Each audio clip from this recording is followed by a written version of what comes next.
Felicia, you are live on the air. Hi, Rabbi Tovia. My name is Alicia from Buffalo. Just a little background. I grew up in the Jehovah's Witness community, but I was never baptized.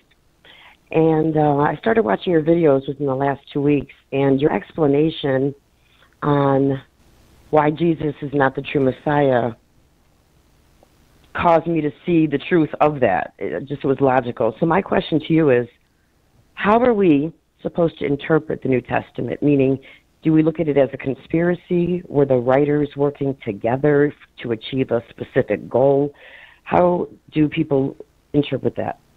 The authors of the Christian Bible wanted one thing, and that is they wanted you to be a Christian. That's all. And in fact, the Christian Bible says so. In the book of John, the last passage of chapter 20, it says that all these things are written that you should believe in Jesus. That was it. Is it a conspiracy? So it's not. So a conspiracy would imply that whoever wrote the book of John wasn't really a Christian. So I don't think that's the case. The book of John, as an example, was written at the very end of the first century. He had all sorts of material in front of him. There's a debate among scholars whether he had access to some of the synoptic gospels. Probably did.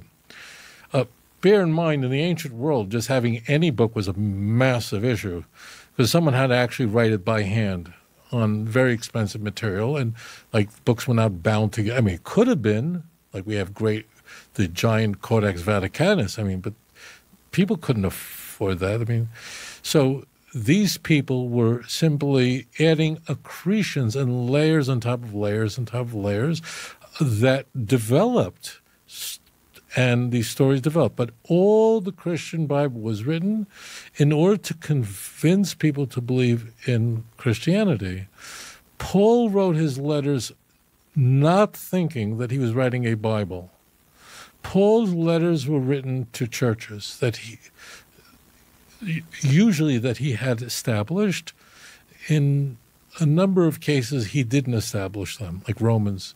But Paul did not think of himself as writing a Bible. He was trying to convince people to believe his version of the story and not everyone else's version.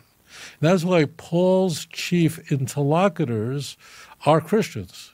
The people he argued with also believed in Christianity, but believed in a different Christology, usually hinged on an issue: do Christians have to keep the ritual commandments? That was the big topic. There were other issues that came up that were just about just how people should behave, how churches should be structured, problems in churches. His letters to Corinth, certainly, he was addressing. But Paul thought he was writing letters to churches. These letters were sometimes sewn together in different parts. 2 Corinthians is really multiple letters that are sewn together, definitely from the same person. But the reason why the Christian Bible was authored, it was authored by highly literate Christians. We don't know if they were Jewish or not. There's no way to know that. And people will tell you they know it. They don't know what they're talking about. They're just repeating of what they learned in school. But they were all the four Gospels were written by highly literate Christians at the end of the first century who wanted to convince their readers that they should be Christians and believe these things. As Christianity would develop, the beliefs of what Christians seized, as it developed, so the story just snowballs and it becomes more and more embellished. In Jesus' CV, his resume. So when Mark was written, definitely toward the end of the first century, people place Mark at around 70. I used to think that. I think it's a little bit later than that now. But regardless, he did not know that Jesus was supposed to be born of a virgin, so he doesn't mention it. And in fact, in Jesus' baptism in Mark 1, Jesus himself is directly informed that he is God's son. There's no virgin birth in Mark. There's no Joseph in Mark. Joseph didn't have to be invented yet. Joseph doesn't appear in Mark, and certainly not in any of Paul's letters.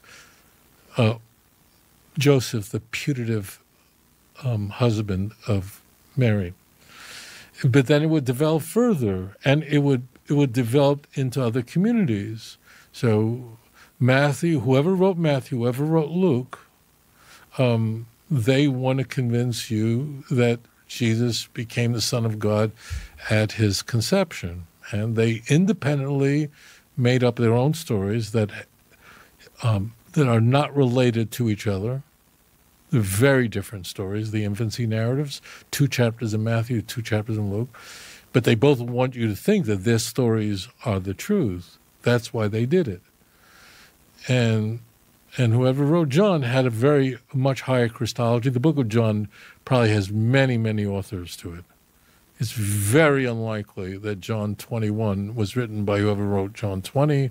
It's very unlikely that whoever wrote John 1 through 18, being chapter 1, verse 1 through verse 18, also authored other parts. It's possible. It's just unlikely.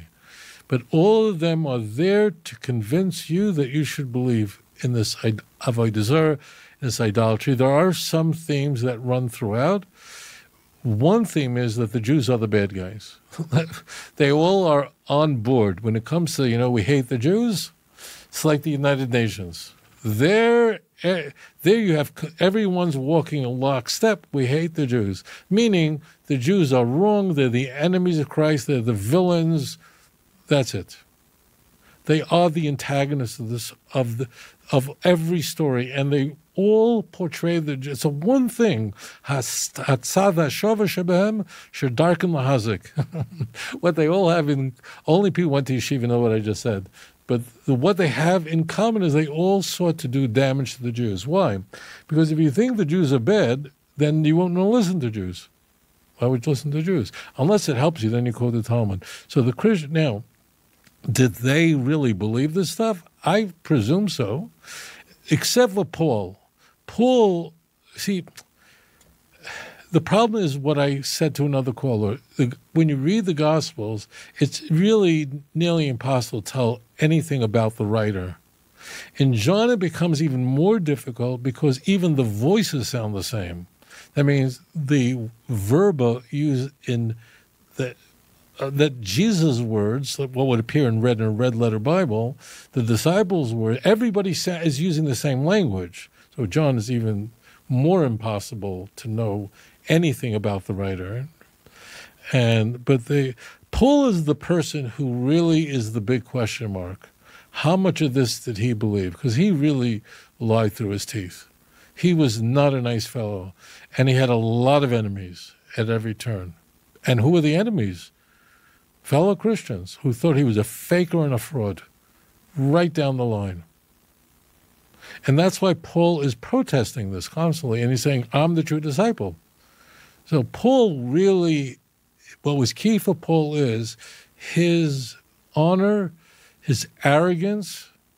It has to be my way. And you have met people like this in your life who you do not want to eat dinner with them, and when they show up for a family occasion, you go to the other side of the room. That was Paul. And Paul was a very angry fellow, and in fact, in Galatians 4, he's angry at the Galatians. He says to these people who he set up a church for in Asia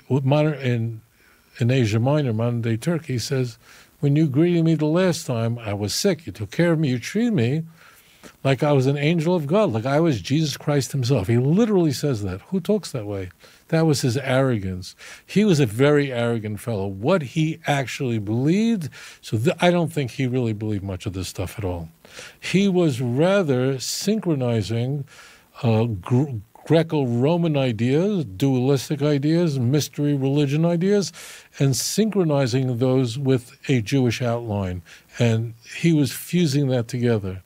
And his interest was power. It's what the typical stuff. So I don't think he really believed much of what he was saying. But he loved the attention. That's why you see that when Acts and Paul disagree, so Acts, 2/3 of Acts is about Paul. And when Paul's account of his travels disagrees sharply with Acts' accounts of Paul's travels, what is the difference between them? The difference essentially falls upon how frequently did Paul visit Israel will visit Jerusalem. To Paul, it was important to say, I went once for a couple of weeks, he says that in Galatians, but it's not there. Acts, he was there quite a bit. In Acts, he's going to Israel to show he's circumcising Timothy, and he's bringing offerings. Paul would never admit to this kind of stuff. So you see, Paul is trying to show his independence of the Jerusalem church, and the so-called pillars of the church. He spent a little time with Paul. He spent time with the James, brother Jesus. So Paul, I don't think, was a good faith actor. I don't believe he believed in almost anything he said. The writers of the Gospels, I can't tell you anything about them. I just know their theology. And did they actually, what they were trying to do is convince people to believe in what they wrote. That was what they were into. They wanted to make people into Christians. That was it. They're later. It means they're not eyewitnesses. They're much later. They don't identify themselves as eyewitnesses. They don't say, I saw anything. They don't even make such claims. So they're all late. There are some scholars who put Luke in the 2nd century, and that's becoming popular now.